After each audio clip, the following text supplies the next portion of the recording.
Now, this is how you make a Superman movie. Hi, I'm Alex. I'm the Devil's Advocate. I cover movies, music, TV, comics, whatever I want on this channel, video games. And today, I'm talking about the Superman movie that just came out. I'm going to start with some non-spoiler stuff and then go mostly spoilers for the rest of this. I just wanted to point out James Gunn, when he was coming out with this movie, pointed out these books, which I have since purchased and read: Superman Birthright and Superman All-Star Superman. And I will say, All-Star Superman is basically the ethos of the character in this movie, what he believes, how he acts, how he carries himself, whereas Birthright is more or less the plot and what kind of Lex Luthor's up to in this film. All-Star Superman is written by Grant Morrison and drawn by Frank Quitely. Birthright is written by Mark Waid and drawn by Lionel Francis Yu. And I just also wanted to highlight Supergirl, Woman of Tomorrow, because this is going to be made into a movie.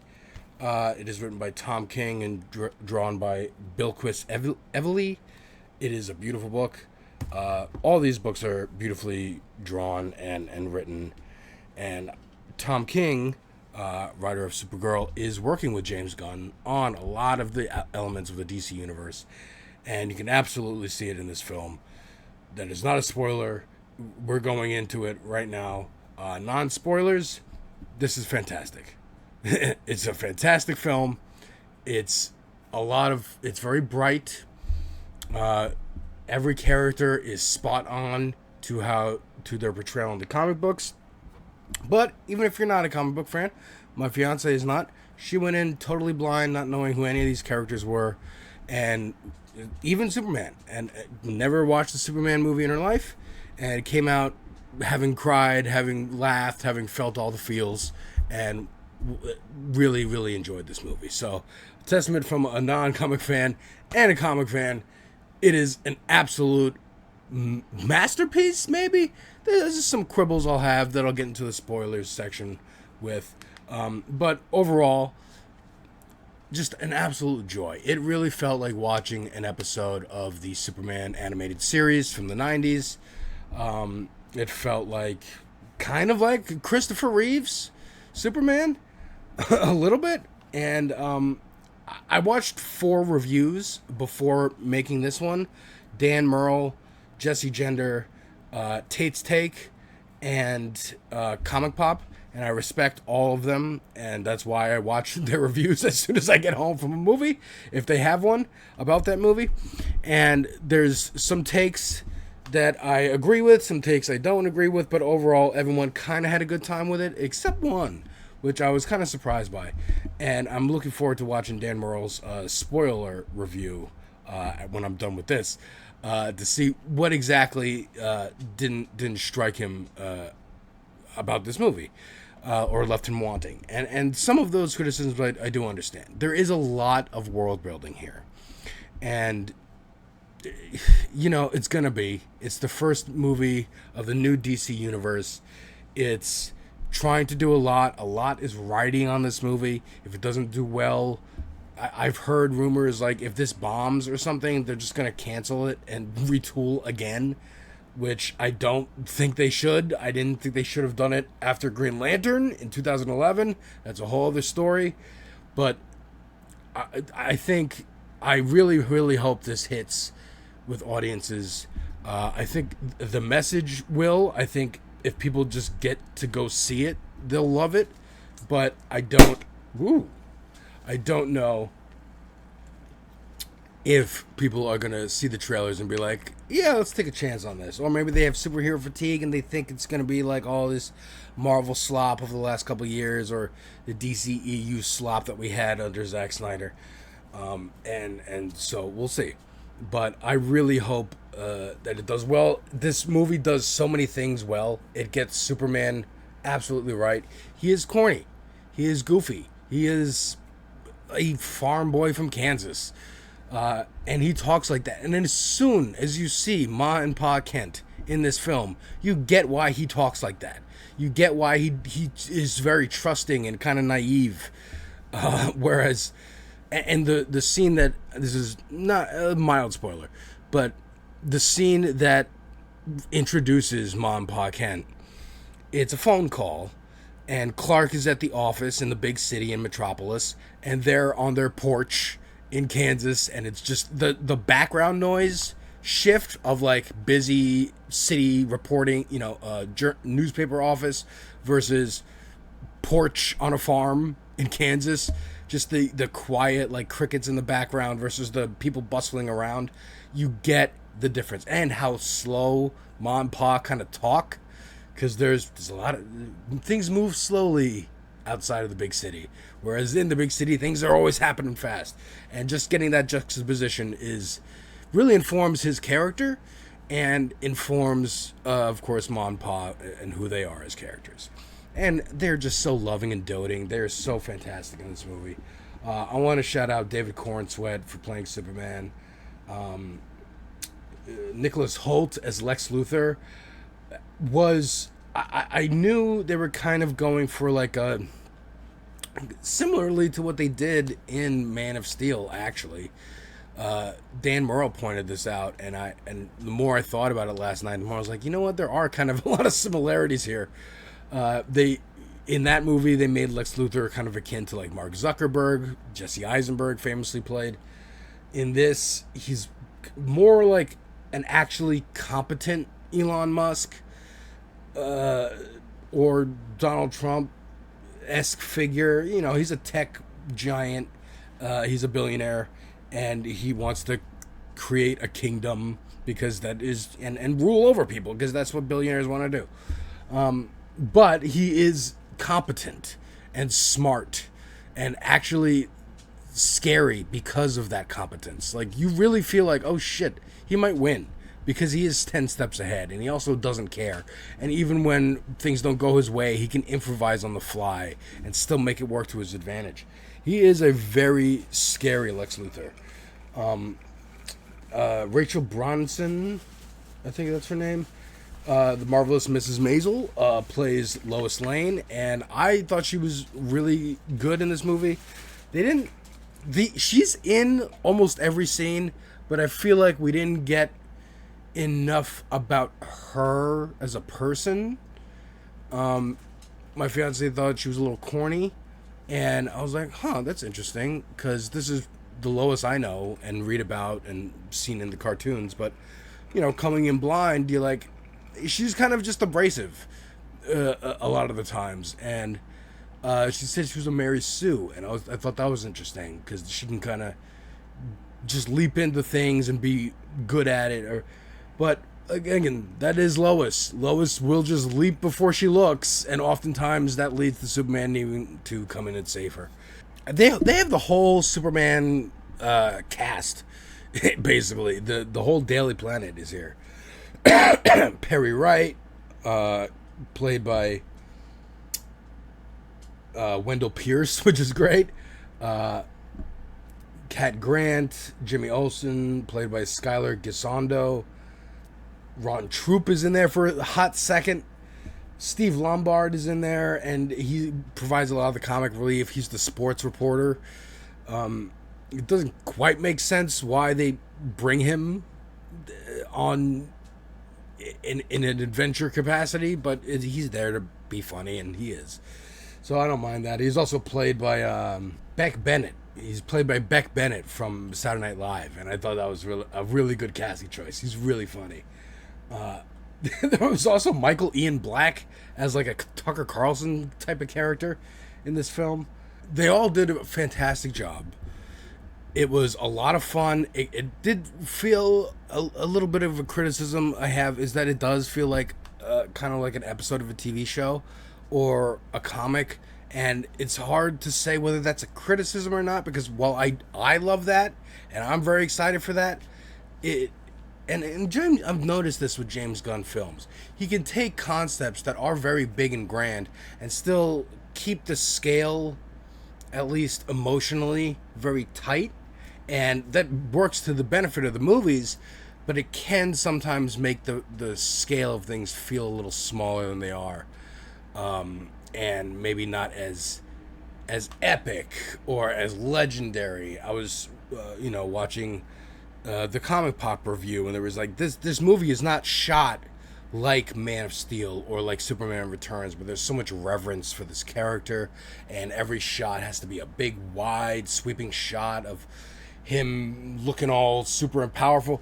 There are shots like this in this movie, but it is much more grounded and day to day. And we do get to, it does feel like reading a comic where, as the main plot is advancing behind the scenes, there are kind of like little side missions. He's got to fight this character. He's got to fight a big monster. He's got to save these people from a prison. And while that's all happening, a larger plot is unfolding because it's Lex and his plots are going to be big and complex. So, it's a recommend. Absolutely go see this movie. See it in the theaters. Tell your friends. Tell your family. Go see it this weekend because it's going to be packed. And we saw it at the Alamo Draft House. I know they fired a bunch of people, their business practices aside, of being anti-union and pieces of shit. They have good food and a great viewing experience. So I wish their business practices were better, but that's where we went and saw the film. It was fantastic environment. People were cheering, people were laughing, people were crying. It was a Superman movie. I understand why they dropped the subtitle. I think they were originally going to call it like The Man of Tomorrow or something like that, but they just kept it as Superman, and I love that. So now, spoiler territory, and we're going to get into the plot. So, they open the film with a title card saying 3 centuries ago, metahumans emerged. And I'm like, oh, we're going 3 centuries? All right, so we're setting up that superheroes have existed for a long time. Maybe that's a hint to Wonder Woman. I don't know. But then it goes, and it stays in threes. And I wonder if this is a hint to the Trinity. I don't know. I'm reading into a lot of things. But they go 3 centuries ago, metahumans appeared. 3 decades ago, a baby lands in a rocket ship. 3 months ago, something, I forgot. 3 weeks ago, Superman intervened in one country invading another country. Bavaria, I believe it's called, invading like Jamanpur. And 3 days ago, a metahuman calling himself the Hammer of Bavaria invaded Metropolis to find Superman. It was like 3 hours ago. And then it starts with him, we've seen in the trailer, crashing into the Arctic and calling for Krypto to help him bring him to the Fortress of Solitude to heal. So, that's a lot of exposition in those title cards. Very much just trying to set up the universe, kind of being like, hey, it was 3 years ago, Superman became active and announced himself to the world. So he's been active for 3 years, having adventures. The Justice, not League, but Justice Gang is around, which is Green Lantern, Hawkgirl, and Mr. Terrific. Which they are awesome in this. Nathan Fillion as Guy Gardner is the perfect Guy Gardner. I was initially a little worried when I heard the casting announcement, just because, in my mind at least, I don't know if this is actually true in the comics, but I think Hal Jordan is the oldest. Chronologically, how they appeared in the books, Hal Jordan was first, then Guy Gardner, then John Stewart, then Kyle Rayner. But their ages kind of don't matter, except for Kyle being the youngest is important. But for this, they had Guy be the older Lantern, and I'm like, you know what? That makes sense. He's also a jackass and very abrasive, kind of in line with like Peacemaker, who makes a cameo in this movie actually. And I'm glad, but he's not as much of a dick as Peacemaker. But we'll see. We'll see if they interact one day. And actually, in the trailer for Peacemaker Season 2, it looks like they're going to. So I'm excited for that. I Obviously, I'm a big Green Lantern fan. My little pendant right here and my hat. I was thrilled that he was going to be in this movie. I'm thrilled they gave him the bowl cut. I'm thrilled his attitude is very much, I want to be the people applaud, and he gets an arc. So by the end, he does get applauded. Hawkgirl, I wish we got a little more of her. I'm sure we're gonna get more of all these characters, right? This is, again, a very foundational movie. It is juggling a lot of things, setting up future movies, setting up characters, setting up environments and spin-offs and what could happen. But I think the thing that holds it together is that regardless of how much is in this, everything is about Superman. Everything relates to Superman. It's how do these characters feel about Superman? How does the government feel about Superman? Rick Flag Sr. is in this, who made his debut in the Creatures Commandos animated series on HBO Max, which I watched and I enjoyed. Now he's a general, and he's a little bit more on the side of metahumans, probably because of his experiences in Creature Commandos. But still is like, yeah, no, I understand the threat of an alien. He's not a metahuman, he's an alien from another planet. So we're going into this big, James Gunn has said, Superman's an immigrant. Obviously, that is the origin of the character. He is created by two Jews in the late 30s during rising fascism, heavily inspired by the Moses myth, which is also about an immigrant overthrowing a king. It's not new, folks. And they really lean into that. That is the plot of this film. Lex Luthor wants to be king. He, I'm jumping around here, but this conflict between these two countries is manufactured by Lex.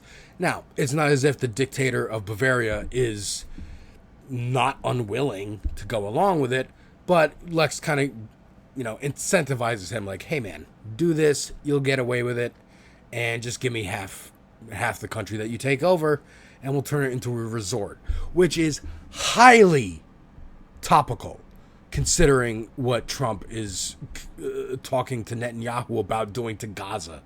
So this dictator, they don't call him, he's not Netanyahu by name, but he is very much a mashup of like Netanyahu, Vladimir Putin, Donald Trump himself, and like Viktor Orban from Turkey. They make a point to say that Bavaria, again, I'm butchering the name of this country, but it doesn't matter.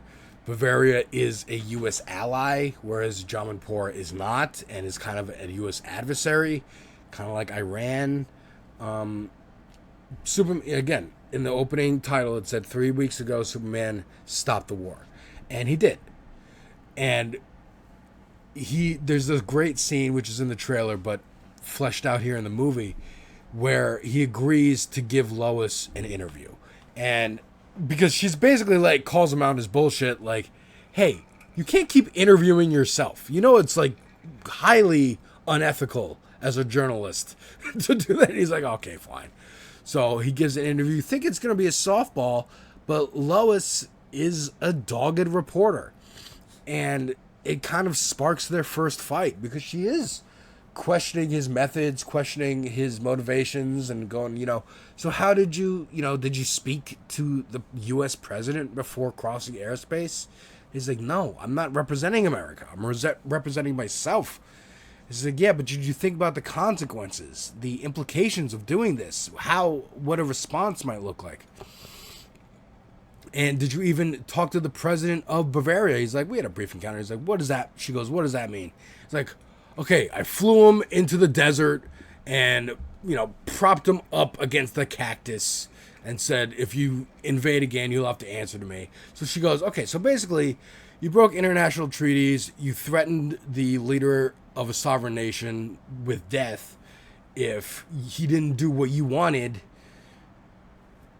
You see the problem here, and Superman doesn't. He's just like, people were going to die. That is the ultimate point. That's what I care about. People were going to die, and I wanted to stop it. That's it. And it causes their first, almost like a semi-breakup. where she goes, I knew this wasn't going to work. And he's like, what does that mean? And she goes, I'm not good at relationships. And we can kind of see, because she's Lois Lane. She will argue a point to death, to the point, to the point of annoying Superman, the most patient man in the world. Jumping around again. In the Fortress of Solitude, we get the Superman robots, which I love. We get Krypto, of course. He's been heavily part of the marketing campaign. But when they're healing, when the robots are healing Superman by basically just putting a giant magnifying glass in front of him and having the sun's yellow rays heal him, they put on the message from Jor-El and Lara. The farewell, goodbye, son, you are our last hope for Krypton message. And it's only half the message because the rest of it got scrambled in the rocket. And I was kind of taken aback, like, oh my God, it's Bradley Cooper as Jor-El. That's hilarious. But it works. It works. And then the main thrust is that Lex hates Superman. And that's no surprise if you know Lex Luthor, but it is actually his sole motivation. Because this whole thing with Bavaria and instigating this war was not so that he could get land. That's just gravy to him. It was, he engineered the war so that he would have an excuse, give the government an excuse to allow him to kill Superman. Because he fucking hates Superman. And he hates Superman because it makes him feel small. It makes his accomplishments as a giant tech billionaire, this beloved figure on Earth, seem insignificant when someone shows up and can just lift a tank over their heads. It's almost like a little bit of a metaphor for like how Republicans will say people don't want to work, or we'll just give them handouts. Like, if all your problems are solved by Superman, you won't actually try anything, and you'll always know that there's a safety net to catch you. Whereas we know in real life, you still need to work hard. You still have ambition. You still have things you want to do. If you had free housing, free food, free healthcare, you wouldn't not work. You would be more creative. You would take bigger risks because you could afford to do that. So I love the way they portrayed Lex as this entitled billionaire who is also very petty. He builds his own pocket dimension, which I think is an allusion to the Phantom Zone from the comics. I don't know if they're actually going to go with that or if they'll bring in a real Phantom Zone later, but either way, it's serviceable.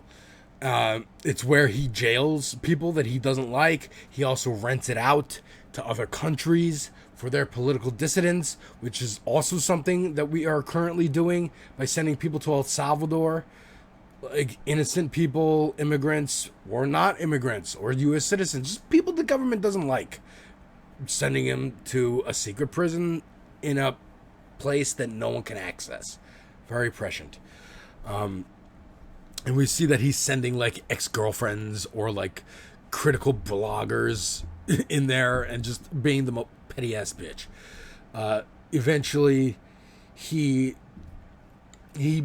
breaks into the Fortress of Solitude, which is also an homage to the times he's done it in the Richard Donner Superman and in the Brendan Ruth Superman Returns with Kevin Spacey.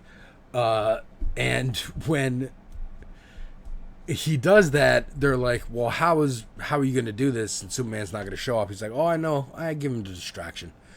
And they just really, like, not LexCorp. It's Luthor Corps in this.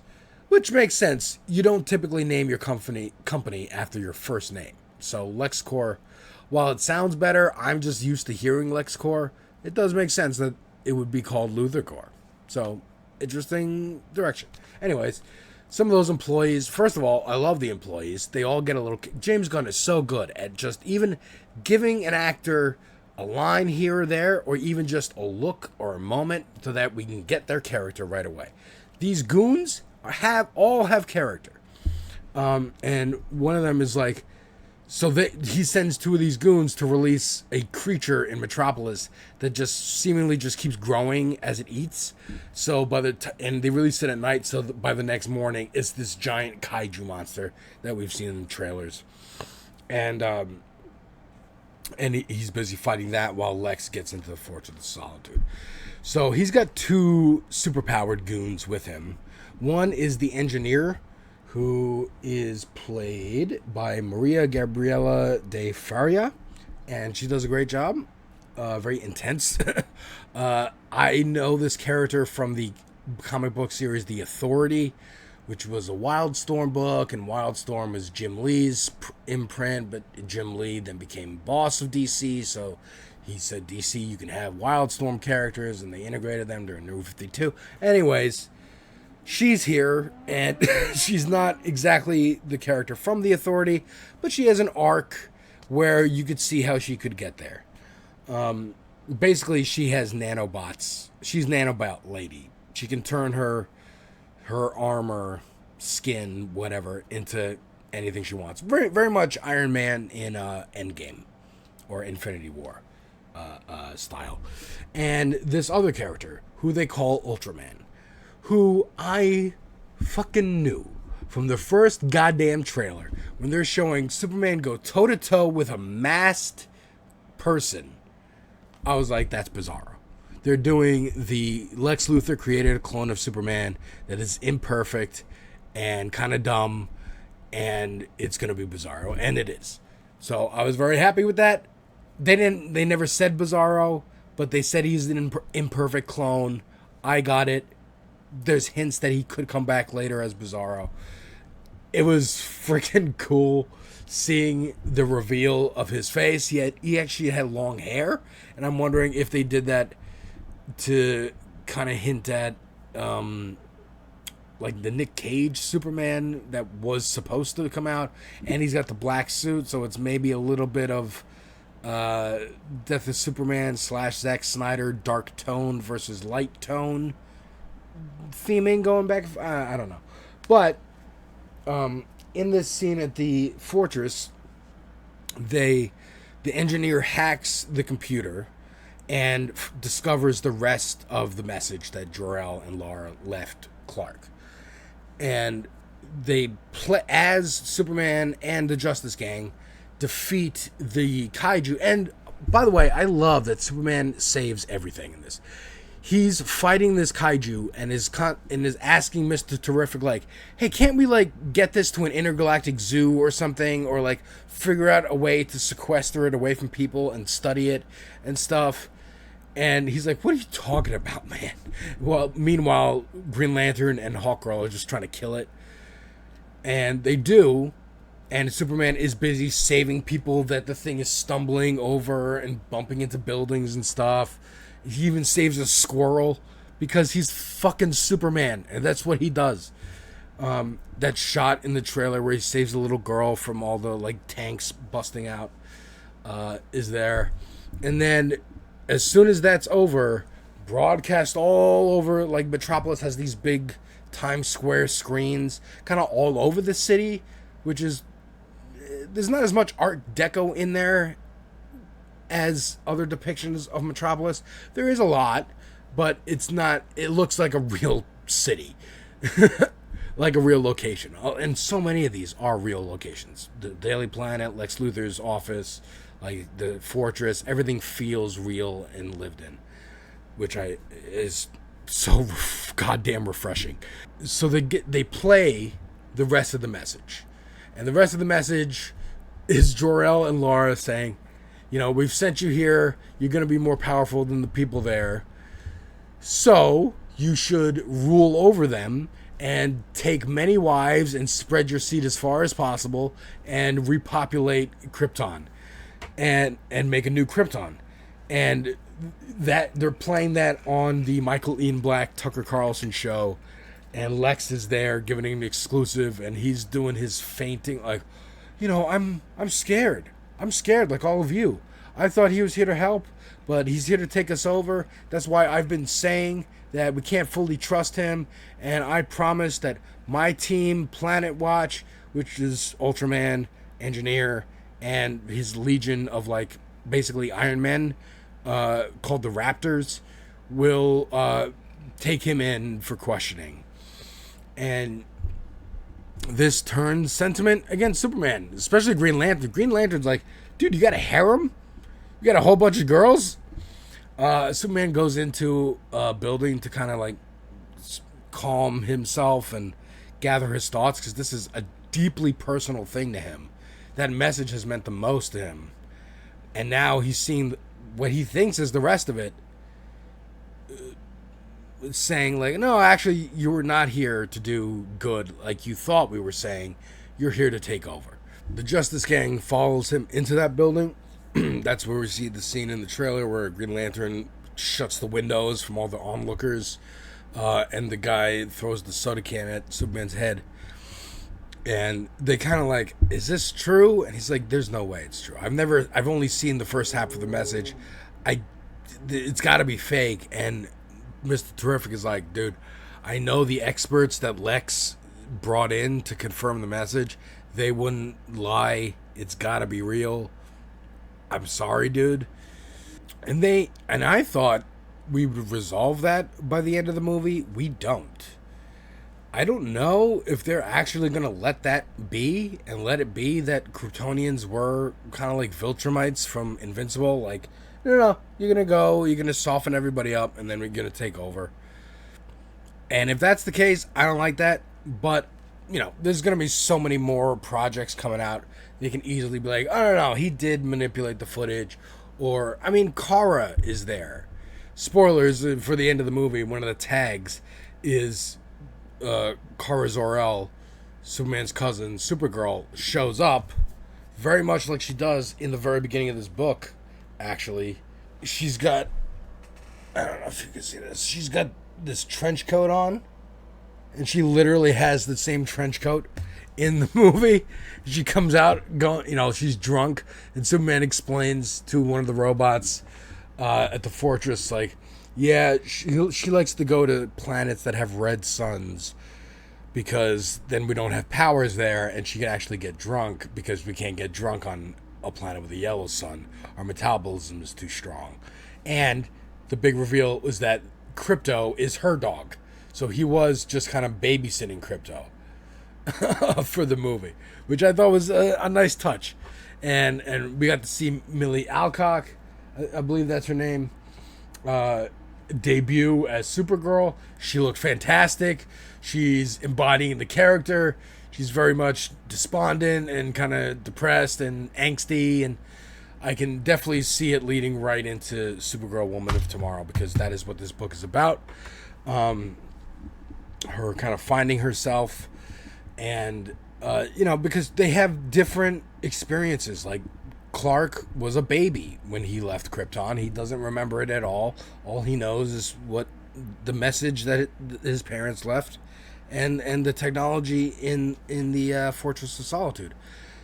Whereas Kara was a teenager when Krypton exploded, and actually survived after that with her family on a small little rock asteroid called Argo City, and then that began to deteriorate, and they sent her to Earth to look after Clark and raise him, but because of spacey, wacy, timey-wimey stuff, she arrived on Earth and Clark was already full grown, so she's technically older than him, but because of time dilation, he's older than her. So I love that they kept that she's in there at the end as a little button. The after credit scene is just Superman holding Krypto on the moon. It's just a cute little thing. It's not like, oh, and we're setting up this other show. No. They even put, so we're still going through the plot. Superman is now questioning his parents' motivations of sending him to Earth. He's turns himself in, and they put him, because they put Lex in charge of that, they the government did. They put him in the pocket dimension, and they put him in a cell with the character Metamorpho, who is played by Anthony Carrigan.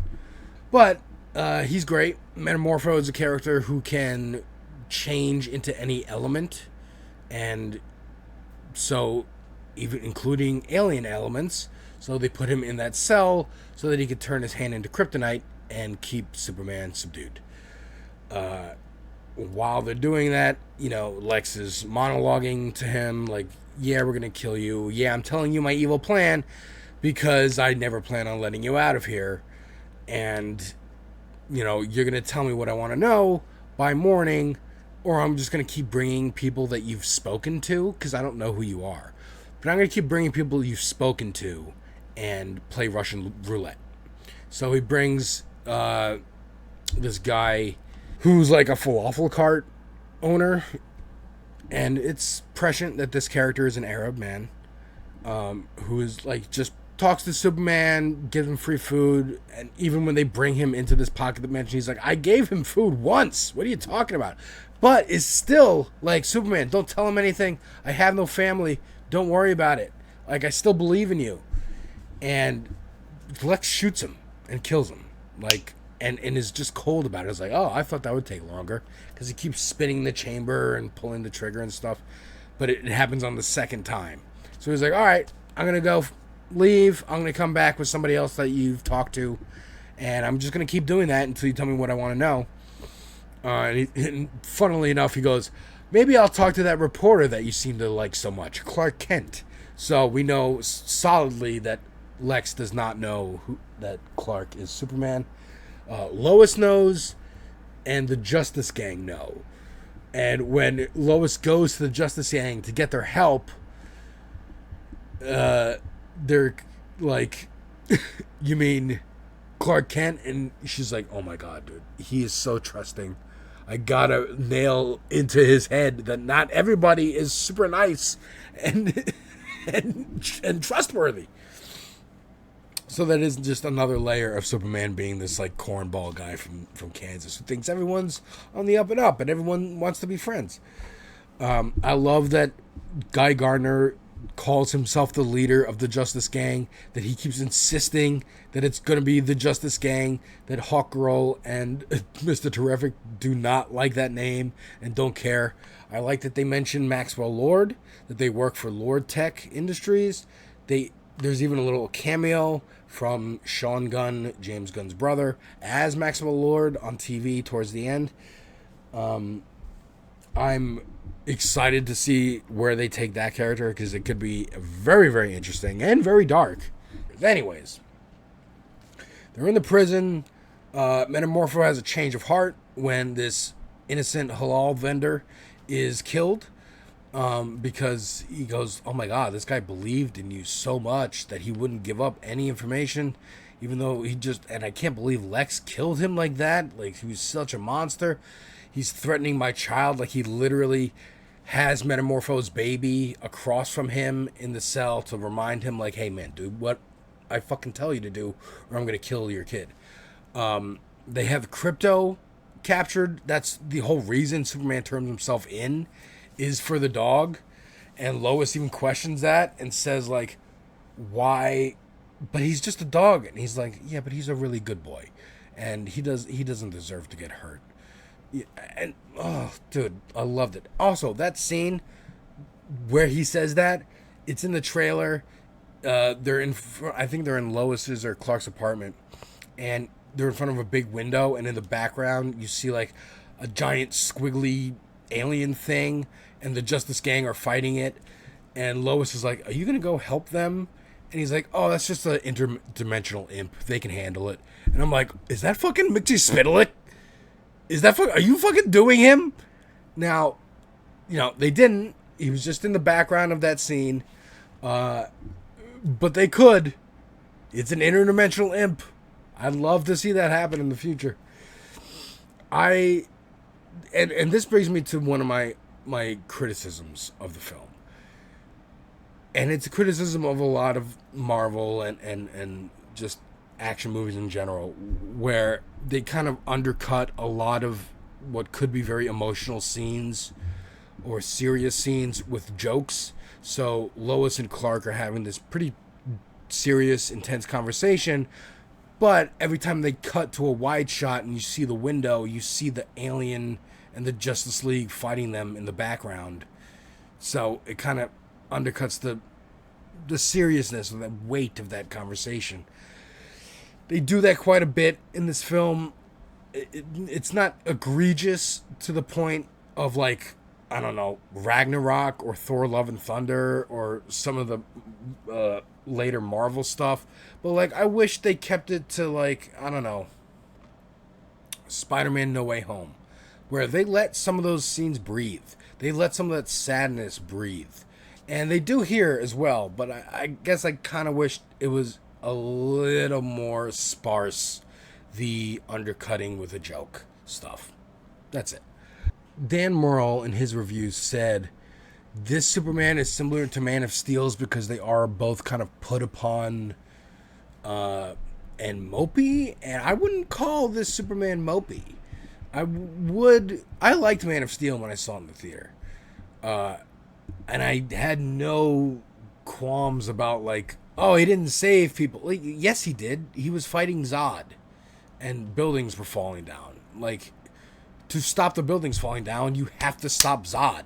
And Zod was unrelenting, would not give him a moment to save. Like, I didn't get that argument, but I understand why people why people said it, and it's almost a direct response in this film, having him save everybody all the time as he's fighting the kaiju, as he's fighting not Bizarro, not Ultraman, not Hammer of Baravia. Spoilers, that was him in an armor.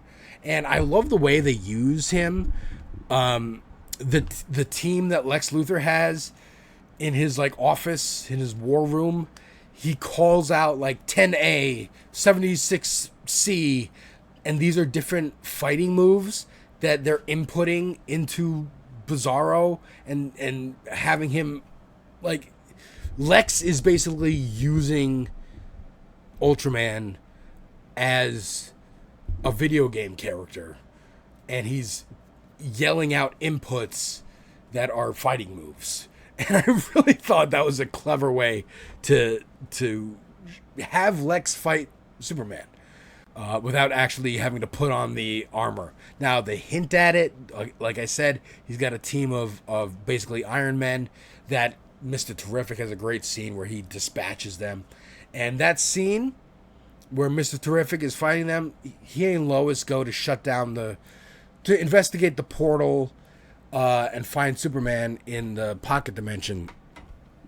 And that the fight scene, he puts Lois in, like, a bubble, a shield bubble, and then goes out and fights these armored men who have green and purple armor. And I'm like, oh, I can see Lex going and building one of his own sometime soon.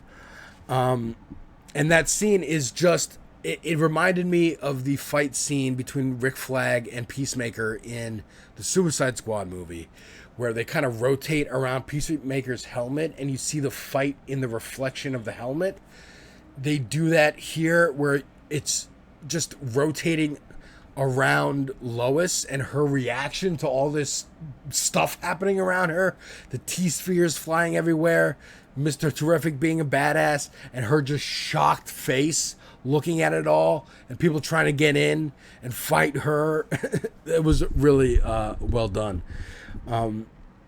But so they get in there, they save Superman, and Metamorpho kind of saves Superman by stopping using the kryptonite and creates a miniature sun and you hear him go, like, okay, I need some hydrogen, I need some deuterium, and he's, like, building a sun with his body, and that's what and I like that the other prisoners are trying to alert the guards and then fighting amongst each other, like, no, I'm the one who was alerting the guards. I'm going to get the credit from Lex. Clearly, this environment that Lex has fostered was also exemplified in another great scene where he's in his office and he knocks over a cup that has pencils in it, and interns or whatever are like picking up all the pencils and being very like, oh, I'm the one who picks up the pencils. I'm the one who picks up the pencils, and puts the cup back on the desk, and then he just knocks it over again to get them to do it again, because that's how he is. He doesn't see people as people. He sees them as tools to be used for his brilliance, his genius. Absolutely great portrayal. I love Nicholas Holt's little arch in this. Not as arch and weird and creepy as Jesse Eisenberg, thankfully. Just arch enough to be fun and campy, but serious enough, and his actions dangerous and scary enough to feel like a real legitimate threat. Like, he is scary in this. So they get Superman, Metamorpho, Krypto, and Metamorpho's son Joey out of the Phantom Zone. Krypto, by the way, there was a moment when they were breaking into the Fortress of Solitude, and the engineer threw nanites at Krypto and like covered his face, and it was very sad. You know, it only lasts a brief second. And even in the prison, you know, Lex describes, yeah, we're gonna keep him, like, he's like floating in a little chamber chasing squirrels on a screen with capes. He's like, how do you distract a super dog? With super squirrels. And that's funny and cute, so that even in this prison, we're not seeing Krypto like dissected or experimented on or tortured or anything. But he tells Superman, like, oh yeah, I'm definitely going to torture the dog and like kill him after we learn everything from him and hurt him very badly. So we want him to get out. And they do, and they get out. And then basically, so two things spark the end of the movie. They need to take Clark to somewhere safe so he can heal from the kryptonite poisoning. Metamorpho pieces out with his baby. Mr. Terrific goes back to the Justice Gang. And Bavaria is beginning to re-enter Jamanpur. And the Jamanpurians are ready to fight. And they got, you know, a couple guns, lots of bats and bricks and whatever they can hold. And then we see the Bavarians at the fence, just like in Gaza, with tanks and military gear and machine guns, and ready to slaughter these people and genocide them like Israel is doing right now to Palestine. And then we also get Lex trying to turn back on that portal that Mr. Terrific that was closing. That Mr. Terrific closed and is trying to keep closed, because he states, okay, Lex created a pocket dimension. If you were one, he says, picometer off, and I love that he uses pico because that's the smallest measurable measurement in existence, and he is the smartest, one of the smartest men on the planet.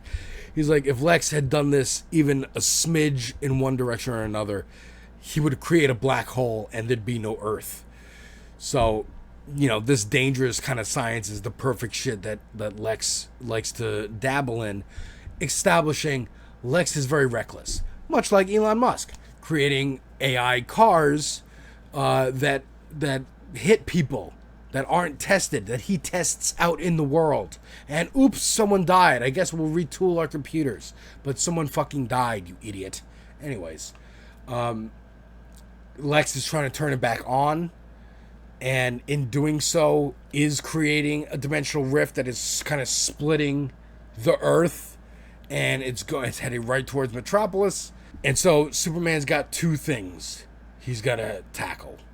And, you know, he sees on the new, you know, and this is a great moment where Lois takes him to Ma and Pa Kent. And this is the first time she's really seeing Clark Kent and how he grew up and who his parents are and why he is the way he is, and that he is that earnest and he is that corny because of his parents. It's just really sweet. We get this. I mean, again, I'm jumping all over the place, but earlier in the scene in the apartment, Clark says, "I love you," when he leaves, because when he's leaving to turn himself in.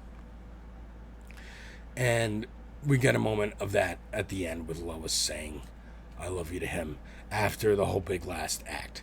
But in this moment, we're seeing her kind of falling in love with him. Seeing his room, his childhood room, how it hasn't changed, how his parents are just so lovely and kind. He has a sweet talk with his father, and who gives him some inspiration to keep going, keep fighting, keep doing what you're doing. Your actions make you who you are, not what some, your parents on another planet said. I'm your father, all the feels, and it hits us hard. Ma says, hey, you want to see this on TV? Bavaria is about to enter again, and he's got to go stop that. And then he gets a call from Mr. Terrific saying, hey, if you don't come here and stop this rift and help me stop this rift, and I need your help, there's not going to be a Bavaria, there's not going to be a metropolis, there's not going to be an Earth. You got to come here and stop this. So he goes to stop the rift. This is also something we've seen from the trailer. The kids in Jamanpur raising the flag with the Superman logo on it. And this is all being broadcast on the news. Like I said, Ma said, hey, you got to see the news. And this is the moment. This is the moment that I realized that this whole movie is about Superman. It's about, yes, there's a lot of other characters in this movie. Yes, this is a lot of world building. But it's all about Superman. It's about how Superman inspires people. He inspires the Justice Gang to go get involved. Because I was expecting Superman to show up at the last second and save that little boy in Jamanpur. But he's busy fighting Bizarro and trying to close the rift. He's not going to make it in time. But you know who does make it in time? Green Lantern and Hawkgirl. And they show up and they start smashing tanks. That's where we see, the middle fingers going up, the green middle fingers with the Green Lantern ring. It's fantastic. That's where we see Hawkgirl actually grabs the dictator of Bavaria and is flying him super high in the air, and he kind of laughs in her face like, oh, little girl, I know you have your code of ethics like Superman. You'll never drop me. And she's like, I ain't Superman. And she drops his ass, and he just splats on the ground. We don't see him splat, but we see him fall, and we know what happens. The whole Lois and the entire Daily Planet crew get into Mr. Terrific's ship. I don't know why they bring Steve Lombard and Ron Troop and Cat Grant, for that matter. I don't know why Perry White is on board to be like, yeah, sure, I'll jump on an alien ship. But they're getting this story. I mean, you get it, kind of. Perry is like finishing a story, hands it off to Jimmy to publish. Lois is the one dictating it, and Perry's transcribing it. He's got a big cigar. It's fantastic. I didn't mention Eve. Eve, what's her name? Eve Teschmacher, who was a character from 1978 Superman. She was also played by Parker Posey in Superman Returns in 2005. This is Lex Luthor's, I guess, classic at this point, like dumb bimbo girlfriend that he has sometimes. And in this movie, she's taking selfies a lot because she's a dumb bimbo, and that's what they do. But here, I knew it from the beginning of the movie. She's taking selfies during these like highly secretive operations. As soon as they went to Antarctica to go to the fortress, and she's still taking a selfie in Antarctica, I'm like, is she posting these? Are people gonna be like following her on Instagram? Like, what? Where are you? What are you doing? But it actually all makes sense because at the end it's revealed she actually was an ex of Jimmy Olsen. And Jimmy Olsen gets bitches, apparently, in this iteration. And she's like a very clingy ex to the point where he has blocked her. And when we see him unblock her to ask for like information about Lex, it's all these messages on her side of like, please talk to me. Why won't you talk to me? I'm mad, blah, blah, blah. And then, he's got to kind of bite the bullet and be like, all right, I need to talk to you. Please give me this information. And she's like, only if you promise to hang out with me this weekend. And he's like, how long? And she's like, all weekend. And he's like, and she goes, okay, never mind. And he's like, all right, never mind. I'll do it. Very funny scene. And as she's sending it, Lex finds her and drags her and puts her in the fucking Phantom Zone. But they get the images, and the images are all like sexy selfies to send to Jimmy. However, Lois notices that in the background of all these sexy selfies is like maps and plans and evidence of Lex Luthor working with the Bavarian government to stoke the land grab, where he would then become king of Luthoria, he calls it. And this is, again, no kings. Like, tech billionaires, they want to be their own kings. Trump and dictators, they want to be their own kings. Making that parallel, making that a central theme of the movie. And it is just the central theme of fucking Superman. These comics, read these goddamn comics. That is what billionaires want. That is what dictators want. They want to be kings. They don't want to answer to anyone. They see people as tools and things. And so by the end of the movie, Superman beats Bizarro. He notices that there's cameras, floating cameras around, and that's how they're commanding him, inputting the commands for him to fight. And even here, Superman's trying to convince Bizarro, like, you don't have to listen to Lex, but realizes he's kind of too dumb or like brainwashed or whatever to understand what he's saying. He does do this with the engineer earlier and kind of said, like, you don't have to listen to him. He doesn't seem to have your best interests at heart. And you can kind of see her, like, think about it for a second, and then she's knocked out. But she's still alive, and I presumably will be in the Authority movie whenever that comes. But Bizarro gets sucked into the black hole that is opening up before the rift is closed by Mr. Terrific, who breaks into Lex's little floating, like, the office detaches from the Lex tower and is flying because the rift is splitting Metropolis in half like a giant earthquake. And he's like, all right, the tower is going to go, but whatever, I don't care. Detaches and it just floats off. Mr. Terrific shows up and he's like, yeah, I'm going to close this rift. And there's a guy there who's been like, yeah, I've been trying to close it. Lex won't listen to me. I can tell you, I can help you out. And he's like, I am goddamn Mr. Terrific. I do not need your help. And the way they have Mr. Terrific talk, like Dolomite-esque, Superfly-esque, almost like a blaxploitation character, is a choice. It is not how I read him in the comics, but you know what? It fits. Because he knows he's smarter than everybody else he's talking to. And I love that he's like, I'm black and I'm proud. He's got the fair play jacket. It is awesome. He is a breakout. I hope they're definitely doing more with him later on. I can't wait to see more of him in future DC projects. He was fantastic. But then we get a final confrontation after Superman closes, beats Bizarro.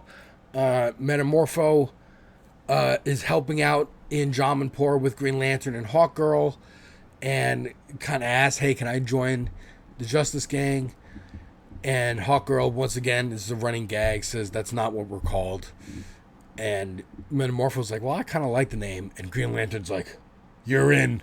Because he's the only one who likes the name, which I loved. I thought that was very cute. We also see in the pocket dimension that Lex has been drumming up anti-Superman sentiment with troll accounts. And these troll accounts are like little monkeys with basically neural links in their heads, and they're just typing like hashtag super shit. And I like that it's a recurring theme that Superman is actually offended and feels bad for these hashtags. He hates the hashtag super shit. And then it's these monkeys doing it, and and they do release everyone from the pocket dimension. So all the prisoners are released. I assume some superheroes were in there that we didn't see. Also, Lex's ex-girlfriends and all the monkeys are running around. Maybe one of them will become Beppo the Super Monkey. Who knows? And Superman shows up to confront Lex Luthor.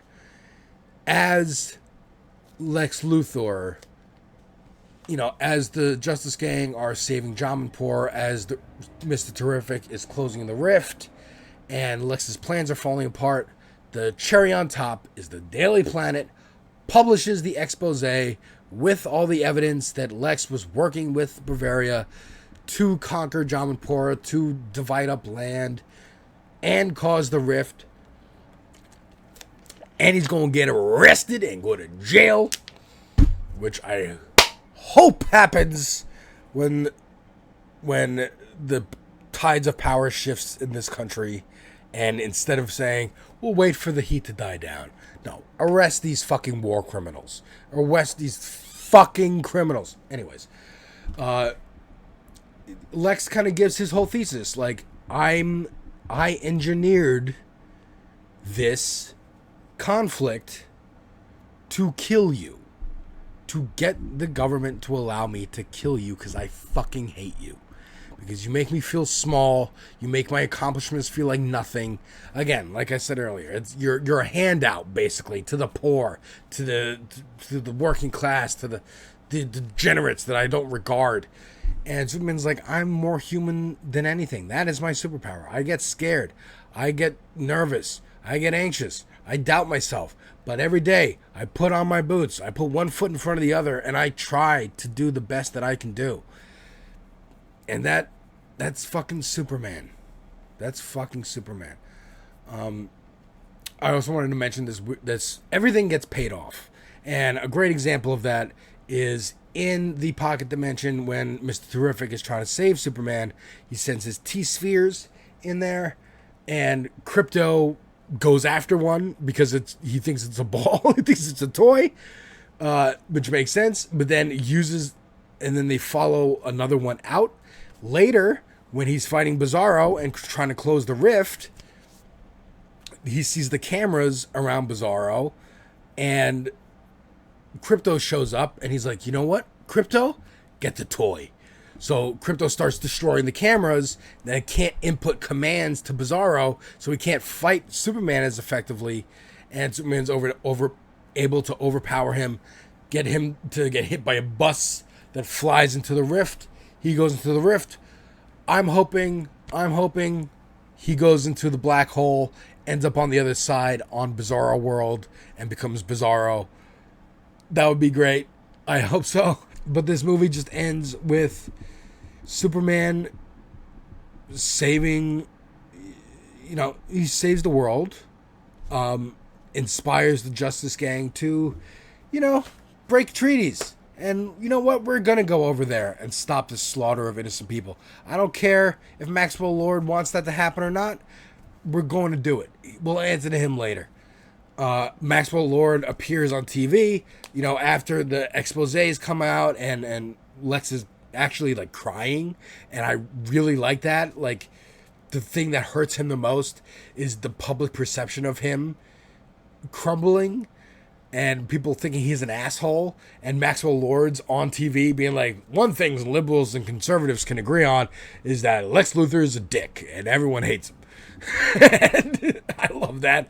And it's, of course, very much in the interest of Max Lord to do that, because now he's top billionaire that everyone loves, and he's part of he runs the Justice Gang who just saved Jamanpur. That's a lot of good press.